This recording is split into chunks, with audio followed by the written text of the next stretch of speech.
ओम श्री साई राम। गीता वाहिनी 13वां अध्याय। विश्व स्वयं एक ऊपरी निर्माण है जिसका आधार परमात्मा है। एक दिखावट है, दूसरा सत्य है। लोग आधार को स्वीकार न कर आधे की कामना करते हैं और इतना भी नहीं पूछते कि आधार के बिना आधे कैसे ठहर सकता है। दृष्टि दोष का ये भी एक उदाहरण है। इसको ठीक करने से ही सृष्टि को बनाने वाला दिख सकेगा और इस दृष्टि दोष के पूर्णतया हटने पर ही सृष्टिकर्ता को पहचाना जा सकेगा। अर्जुन ने कृष्ण से पहले भी इस विषय के बारे में पूछा था। उसने अब प्रश्न किया, हे कृष्ण, दृष्टि दोष वास्तव में क्या है? मुझे भी सविस्तार समझाइए। वह इस दोष की उत्पत्ति और वृद्धि का कारण भी जानना चाहता था। अर्जुन सबकी हाँ में हाँ मिलाने वाला एक साधारण व्यक्ति नहीं था। मन में संदेह उठने पर वह वाक्य के बीच में ही कृष्ण से प्रश्न पूछने का साहस रखता था। उसमें आवश्यक साहस और दृढ़ता थी। जब तक कृष्ण से उसे अनुभव द्वारा प्रमाणित और शास्त्रोक्त ज्ञान से परिपूर्ण उत्तर नहीं मिलता था, वह पूछने का आग्रह नहीं छोड़ता था। भगवान भी इसीलिए मुस्कुराते हुए तुरंत उत्तर देते थे। इस दृष्टि दोष के प्रश्न का उत्तर कृष्ण के पास यह था। उन्होंने कहा, सुनो अर्जुन, मेरे और विश्व के बीच में माया है, जिसे भ्रम भी कहते हैं। किंतु माया भी मुझसे भिन्न नहीं, वह भी मेरे तत्व की है, मेरी ही है। इसलिए इसके भी परे देखना मनुष्य के लिए कठिन काम है। इसे मैंने ही बनाया है और यह मेरे अधीन है। अत्यंत शक्तिशाली को भी यह क्षण भर में उलट पुलट देती है। तुम आश्चर्य करोगे कि इसको पराजित करना इतना कठिन क्यों है। निसंदेह यह कार्य सरल नहीं है। जिनकी मुझ में आसक्ति है वे ही मेरी माया को जीत सकते हैं। अर्जुन, तुम मेरी माया को कहीं से आई हुई कुरूप सी वस्तु मत समझना। माया तो मन का गुण है, उसका स्वभाव है। यही तुम्हें सत्य और अनंत परमात्मा की ओर से लापरवाह बनाकर स्वगुण कृत नाम और रूप की अनेक जटिलताओं की मूल्यवान मनवाती है। स्वयं को देही के बदले देह को शरीर समझने की भूल करवाती है। माया कोई ऐसी वस्तु नहीं जो पहले थी और फिर लुप्त हो जाएगी, और न ऐसा ही है कि वो पहले न थी, बाद में आई और अब है। वह न तो कभी थी, न अभी है, न आगे होगी। माया ऐसे अद्भुत पदार्थ का नाम है जिसका अस्तित्व ही नहीं है, लेकिन यह अस्तित्व रहित वस्तु दृष्टिगोचर होती है। यह एक रेगिस्तान के मृग जल की तरह है, जो न तो कभी था और न है। जो रेगिस्तान के गुण से अनभिज्ञ हैं, वे ही इसकी ओर आकर्षित होंगे, लेकिन जो इस सत्य को जानते हैं, इससे भ्रमित नहीं होते। अज्ञानी इस ओर भागते हैं और बदले में शोक, थकान और कष्ट ही पाते हैं। जिस प्रकार कमरे का अंधेरा कमरे को, पानी के ऊपर फैली काई पानी को, आंख का मोतियाबिंद आंख की ज्योति को छिपा लेता है, उसी प्रकार माया भी उसी को प्रभावित करती है जो इसकी वृद्धि में सहायक होता है। तीनों गुण और तीनों देवताओं को भी यह पराभूत कर देती है, अर्थात वे सब जो अपने को नाम, स्वरूप और वैयक्तिकता में एक रूप व सीमित रखते हैं, माया से प्रभावित होते हैं। जीव भ्रांति, जीव से एक रूपता के कारण ऐसा होता है। तत्व भ्रांति तत्व से एक रूपता इसे संचालित करती है।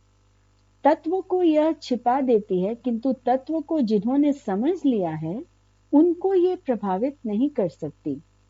अर्जुन, तुम मुझसे पूछोगे कि जिस प्रकार माया जहां पैदा होती है वहीं फैलकर उसे हानि पहुंचाती है, उसी प्रकार क्या मैं भी जिसने उसमें जन्म लिया है मलिन न हो गया हूं? ऐसा संदेह स्वाभाविक होते हुए भी निराधार है। माया इस पूरे जगत का कारण है, लेकिन परमात्मा का कारण नहीं है। माया मेरे अधीन है। ये जगत जो माया से उत्पन्न है मेरी इच्छा अनुसार कार्य करता व संचालित होता है। इसलिए जो मुझ में अनुरक्त हैं और मेरी इच्छा अनुसार कार्य करते हैं उन्हें माया हानि नहीं पहुंचा सकती। माया उनके आधिपत्य को भी स्वीकार करती है।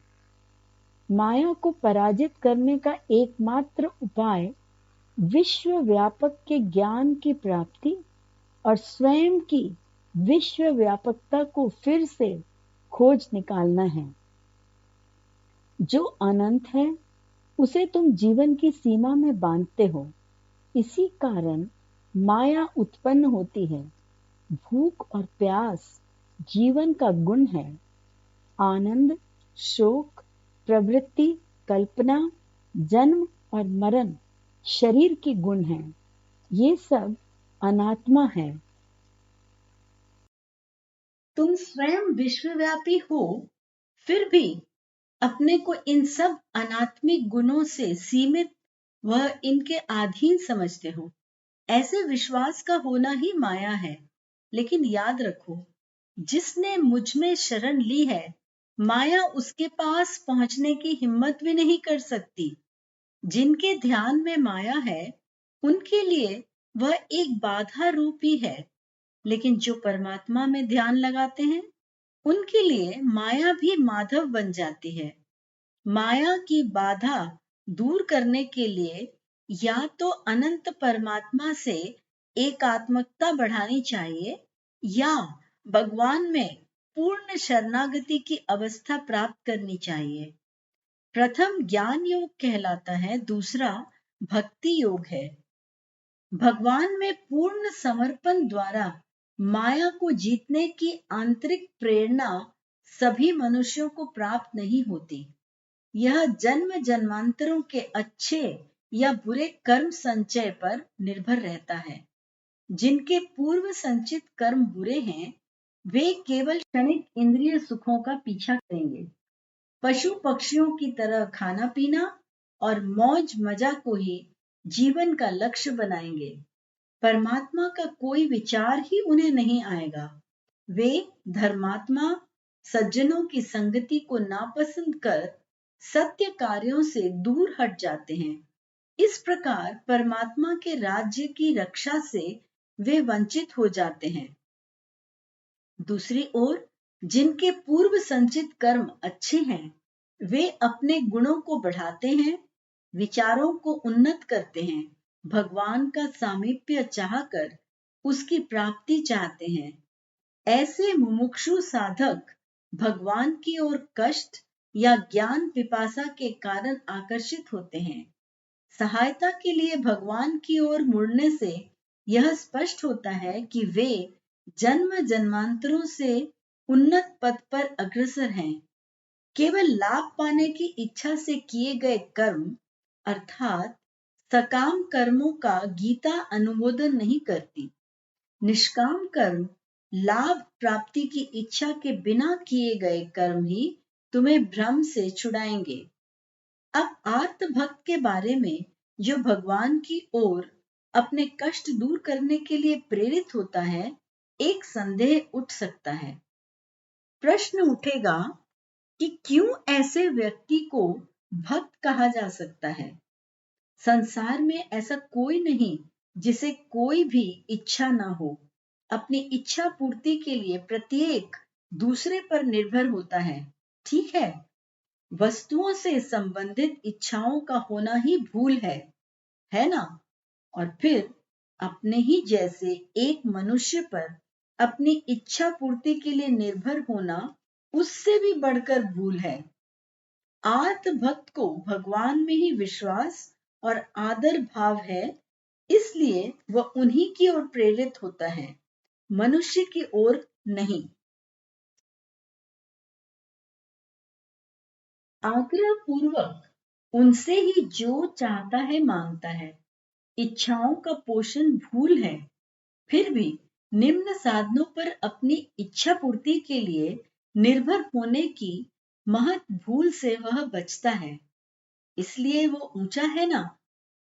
इस उच्चता को तुम तब समझोगे जब ये जान लोगे कि तुम्हारी इच्छा का इतना महत्व नहीं है जितना कि इच्छा पूर्ति के लिए अपनाए गए साधन का। लक्ष्य परमात्मा है, वही देने वाला है, केवल उसकी कृपा ही इच्छा पूर्ण कर सकती है। जब ऐसा विश्वास दृढ़ हो जाएगा, तब तुम आर्त भक्त की योग्यता को यथार्थ में मान लोगे।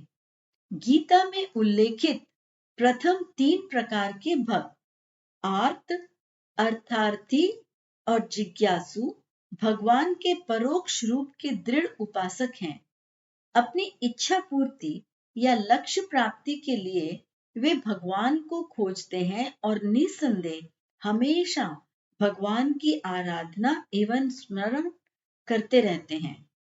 चौथे प्रकार के भक्त ज्ञानी अनन्य भक्त हैं और अन्य सब में अनेक भक्ति होती है, ऐसा गीता में कहा गया है।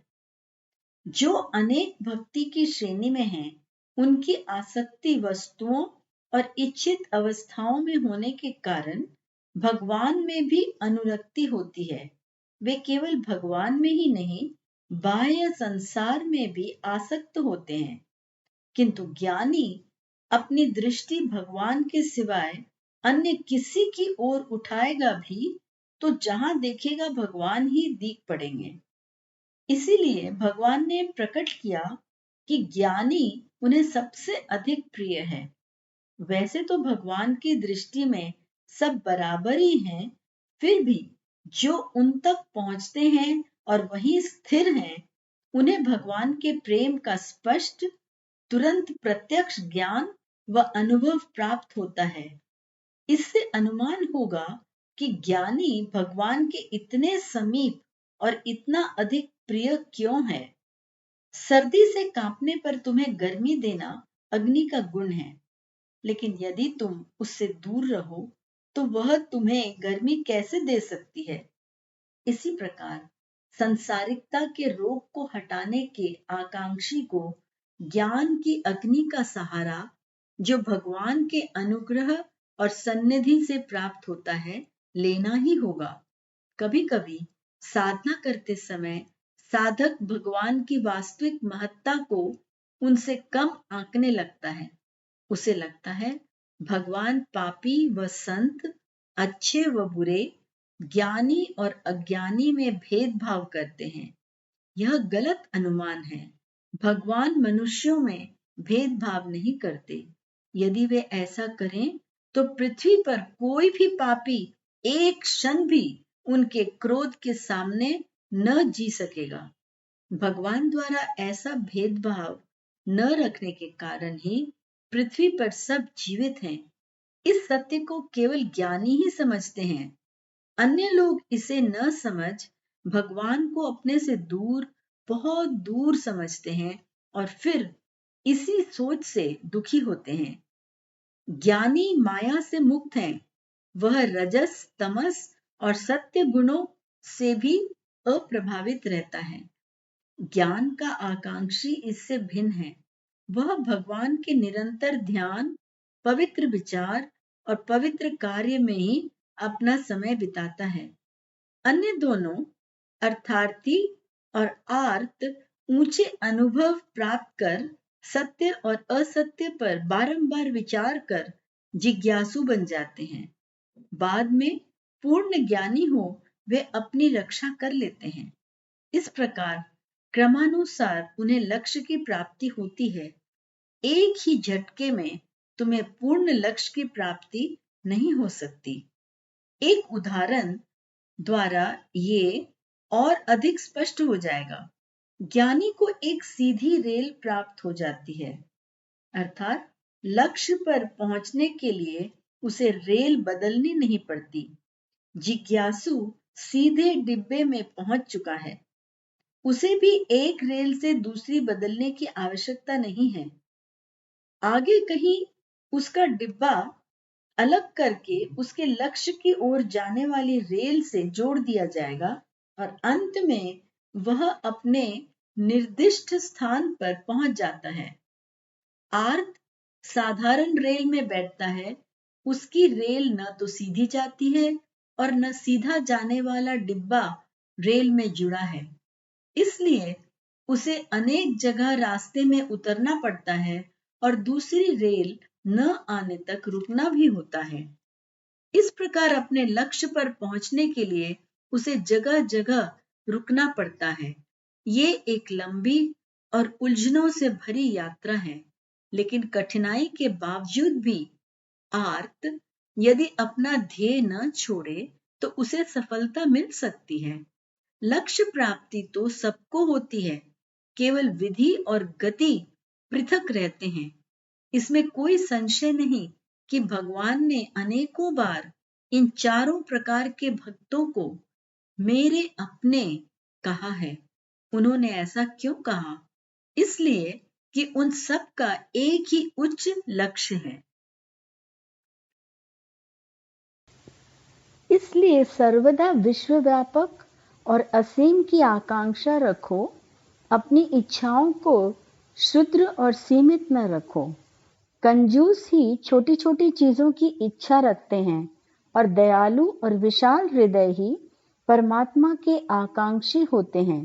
कृष्ण ने बताया, ज्ञानी की भक्ति सहज भक्ति है। दूसरों की भक्ति को गौण भक्ति कहा जा सकता है। ज्ञानी परमात्मा को अपनी ही आत्मा अनुभव करता है। भक्ति परमात्मा में आसक्ति या अनुरक्ति को कहते हैं। इसे पूज्येश्वरानुराग भक्ति कहते हैं। पूज्य में अनुरक्ति भक्ति है, ऐसा कृष्ण बोले। अनेकों जन्मों के पूर्व संचित अच्छे कर्मों के परिणाम स्वरूप ज्ञानी ऐसा हो जाता है। यह क्षण भर में प्राप्त होने वाली स्थिति नहीं है और न ये दुकानों में बिकने वाला तैयार माल ही है। यह तो जन्म जन्मांतरों के आध्यात्मिक प्रयत्नों की ऊंची कमाई है। लोगों की देखभाल के लिए अच्छे डॉक्टरों का होना आवश्यक है। कई वर्षों के अध्ययन व अनुभव से डॉक्टर बनते हैं। यदि पूर्णता न प्राप्त अयोग्य डॉक्टरों की अस्पतालों में नियुक्ति की जाए और वे बीमारों को नुस्खा दें एवं उनका चीर फाड़ से इलाज भी करने लगे, तो ठीक करने के बदले वे बीमार को मार ही डालेंगे। इसी प्रकार यदि कोई आज ज्ञानी बन गया है तो तुम कल्पना कर सकते हो इस श्रेष्ठता के लिए उसे अनेकों वर्ष कितनी साधना करनी पड़ी होगी। उसके इस प्रयत्न में पूर्व जन्मों की मानसिक प्रवृत्तियां भी सहायक होती हैं। आजकल अनेक प्रकार के लोग अपने को ज्ञानी कहते हैं। वे शायद ये नहीं समझते कि ज्ञानी अपने विशिष्ट गुणों द्वारा ही जाना जाता है। सच्चे ज्ञानी की पहचान स्वानुभव पर आधारित उसकी यह घोषणा है, वासुदेव सर्वम इदम। ये सब वासुदेव ही है। इस अनुभव में दृढ़ता पूर्वक एकीभूत होना ही सच्चे ज्ञानी का लक्षण है। वासुदेव का अर्थ यहाँ वसुदेव का पुत्र नहीं है, बल्कि वह परमात्मा है जिसने सभी जीवों को अपना घर, अपना निवास स्थान बनाया है।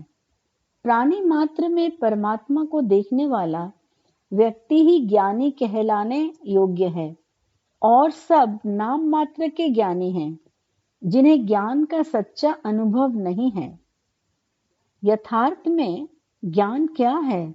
ऐसे ज्ञान की प्राप्ति जिसके द्वारा सबका ज्ञान हो जाता है और जिससे अन्य सबके बारे में जानने की आवश्यकता मिट जाती है। ज्ञानी इसी उच्च स्थिति को प्राप्त करता है।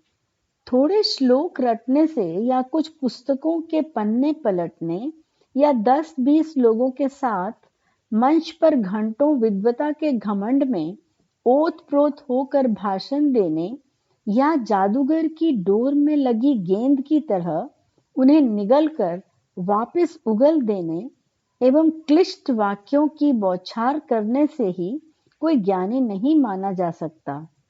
ऐसे बनावटी ज्ञानियों का हमारे यहाँ विशाल समुदाय है। उनका वस्त्र भगवा होता है, लेकिन हृदय मनुष्य भक्षी राक्षस का होता है। खैर, सब पत्थर जवाहरतों की तरह कैसे चमक सकते हैं? सभी पत्थर रत्न नहीं होते। एक पत्थर का हीरे जितना मूल्य कौन देगा? केवल मूर्ख ही इस प्रकार का धोखा खाएंगे, क्योंकि उन्हें न तो पत्थर की परख होती है न हीरे की। ऐसे बनावटी ज्ञानियों को निष्फल करने के उद्देश्य से श्री कृष्ण ने गीता में मंत्रों के राजा वासुदेव सर्वम की घोषणा की। मनुष्य मात्र की रक्षा के लिए अकेला यह मंत्र पर्याप्त है। यही भगवान का अप्रत्यक्ष उपहार है। ऐसा मानकर इस पर और इसके अर्थ पर ध्यान दो। मनुष्य के लिए यही श्रेष्ठ लाभ और श्रेष्ठ लक्ष्य है।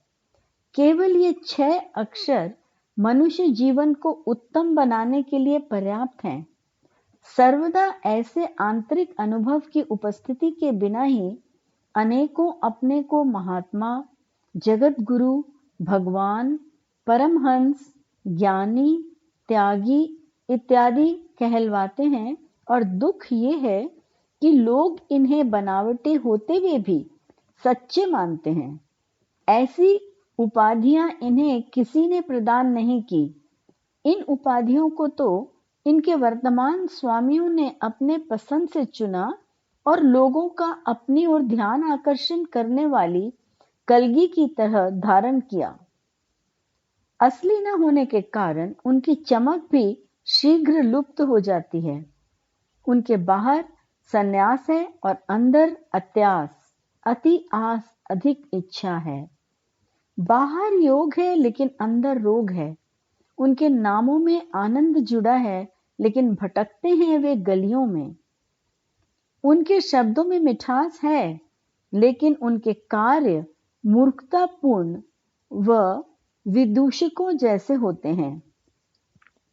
जो गृहस्थ व्यक्ति अपने नित्य कर्तव्यों का पालन करने में लीन है, वे आध्यात्मिक दृष्टि से इन बनावटी त्याग और योग के नमूनों से कहीं अधिक अच्छे हैं।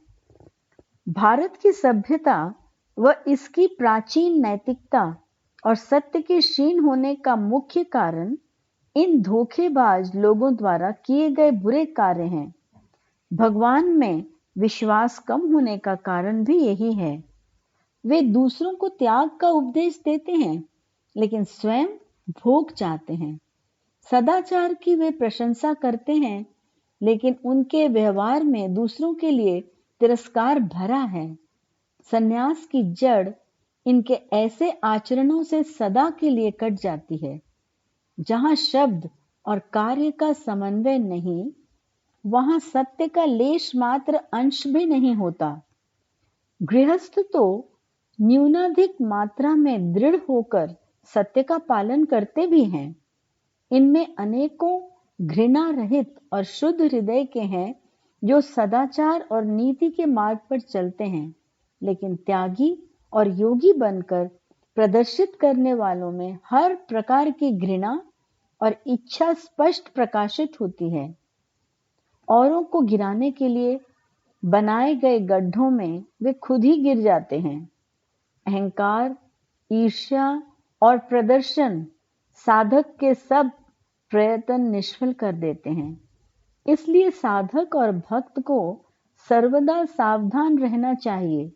इन अवांछनीय प्रवृत्तियों से अपने को दूर रख भगवान की महत्ता पर अपना ध्यान लगाना चाहिए।